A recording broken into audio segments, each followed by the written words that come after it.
स्वार्थासाठी, पदासाठी, पैशासाठी कुठल्याही संघटना संस्थात जाऊ नका. विचाराचं संघटन असलं पाहिजे. मग बाबासाहेब आंबेडकरांचे नातू भीमराव आंबेडकर असतील, बाबासाहेबांचे नातू प्रकाश आंबेडकर असतील, हे बाळासाहेब आंबेडकर असतील, या सगळ्यांच्या बरोबर मला सांगा ना, आज पुरा परिवार आहे ना चळवळीत.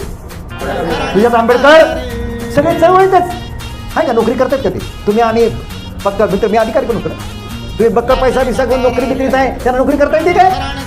कधी कळणार आपल्याला ही गोष्ट? ते बाबासाहेबांनी विचाराची लढाई लढली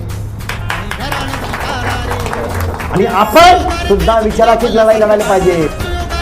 पण ते खऱ्या अर्थानं बाळासाहेब असतील, भीमराव आंबेडकर असतील आणि आता आपले ज्यांची जयंती आहे ते भैयासाहेब आंबेडकर असतील, यांनी सत्तेचं राजकारण केलं नाही हो. त्यांनी बाबासाहेबांच्या बुद्धाच्या विचाराचं राजकारण केलं आणि समाजकारण केलं.